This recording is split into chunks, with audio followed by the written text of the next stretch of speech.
الأهلي السيء يفوز على سموحة العنيد بهدف دون مقابل. بسم الله الرحمن الرحيم، أهلا وسهلا بكم في قناتكم الكورة تحت الضغط. النهاردة احنا بنحلل مباراة النادي الأهلي وسموحة في الدوري المصري.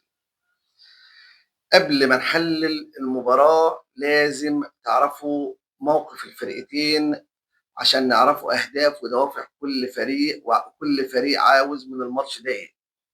النادي الأهلي دخل المباراة وهو محتل المركز الرابع ب33 نقطة، أما فريق سموحة فهو محتل المركز الثامن ب25 نقطة.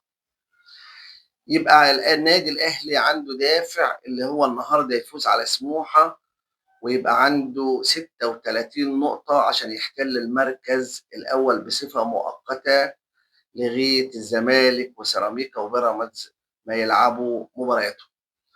اما فرقه سموحه فعندها دافع اللي هي تفوز على النادي الاهلي النهارده ويبقى عندها 28 نقطه عشان تحتل المركز الخامس، عشان في الدور الثاني تلعب وسط السبعه الكبار في الدوري المصري. يبقى كل فريق عنده اهدافه ودوافعه للفوز. طيب اكتبوا لي في الكومنتات مين الفرقه اللي حضرت للمباراه افضل، الاهلي ولا سموحه؟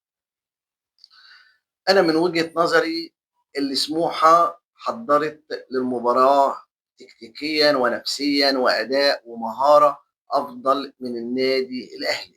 طب ليه؟ ليه؟ عشان ده ظهر على أداء لاعيبة سموحة طوال الشوط الأول. فرقة سموحة نازلة وهي بتدافع الأهلي من ال30 متر الأخارى، ولكن كانت ممتلكة نُص الملعب. لاعيبة سموحة كانت دايمًا تمريراتها سريعة وبيتحركوا لبعض من غير كورة، ودايمًا كانوا بيلعبوا على الهجمة المرتدة، ولكن كان بينقصهم فاعلية الهجمة المرتدة.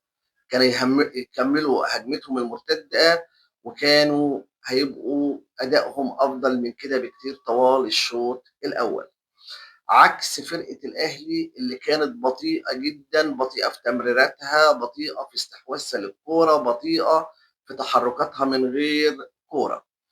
المباراة كانت صعبة جدًا لغاية الدقيقة 29، ولكن برضه فرقة سموحة كانت أفضل من النادي الأهلي، لغاية ما مروان عثمان فض الاشتباك بين الفرقتين من تمريرة من إمام عاشور لمروان عطية، مروان بيديها ليوسف بالعمري، بالعمري بيمرقص تمرقيصة على حدود ال18 بتفتح له الجون، بيشوط الكرة بتقع من ايد حارس مرمى سموحة عشان يخش مروان عثمان ويحطها جوه الجون في الدقيقة 29. كل جمهور الأهلي ظن إن النادي الأهلي هيستثمر الجون ويستحوذ على بقية الشوط الأول، ولكن اعتقاد مشجعين النادي الاهلي كان خاطئ. بالعكس، الجون حفز لاعيبه سموحه اكتر من لاعيبه الاهلي. لاعيبه الاهلي استريحت قوي بعد الجون، يعني هي كانت مستريحه بعد الجون، لا استريحوا اكتر بعد الجون. لاعيبه سموحه ضغطت على لاعيبه الاهلي في ربع ساعه اللي فاضله، وكانت ادائها افضل من لاعيبه الاهلي، ولكن ما استثمرتش دفاعها وما احرزتش جون عشان يتعادلوا بيه في الشوط الاول. ده كان تقريبا ملخص الشوط الاول. في الشوط الثاني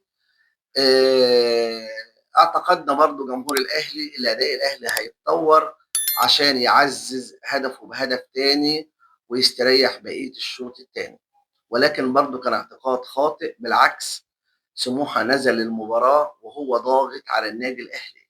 لك ان تتخيل النادي الاهلي في اول 6 دقائق ما طلعش من ال 18 بتاعته. الراجل بتاع سموحه بيشوط كوره من على يمين 18 الاهلي، على شمال مصطفى شوبير، مصطفى شوبير بيصدها بغرابه. الكوره دي لو جت جون المباراه كانت اتقلبت. انا شايف ان سموحه كانت هتطمع وتفوز على النادي الاهلي في الماتش لولا براعه مصطفى شوبير. بيكمل سموحه ضغطه على النادي الاهلي واستحواذه للكوره، وبيكمل الاهلي بقيه الشوط الثاني ببطء شديد، ولعيبه الاهلي تحس ان هي مش قادره تقف على رجليها حتى بعد التغييرات. اللي هي ما افادتش النادي الاهلي باي شيء. لعيبه سموحه ضاغطه واقفه على رجليها وبتستحوذ على الكوره وبتمرر وبيتحركوا لبعض وبيظهروا لبعض طوال الملعب، عكس لعيبه الاهلي اللي بيتخلصوا من الكوره، وانانيه مبالغ فيها من امام عاشور وبن شرقي في الثلث الاخير من الملعب.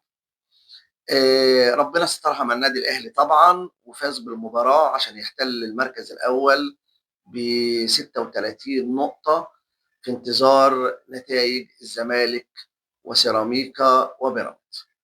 هارد لك لفريق سموحه النهارده، عمل اللي عليه بصراحه وكان اداؤه مشرف واداء رجولي، وحظ اوفر في المباريات القادمه. عشان تعرف قد ايه فرقه النادي الاهلي كانت وحشه، بص على ياستروب وهو في المنطقه الفنيه بتاعته. ياستروب كان منفعل طوال ال 90 دقيقه وخصوصا من الدقيقه 65 لغايه نهايه المباراه. ده دليل ان اداء لعيبته كان وحش جدا وما كانش عاجبه، وكان بيزعق لكل لعيب من لعيبه الاهلي بيمسك الكوره في رجله. انا اول مره نشوف ياستروب بالانفعال والغضب ده. يبقى الانفعال والغضب ده يترجم لك اداء النادي الاهلي، عكس مدرب سموحه. كان منفعل ولكن انفعاله عشان يحفز لعيبته على التعادل والفوز.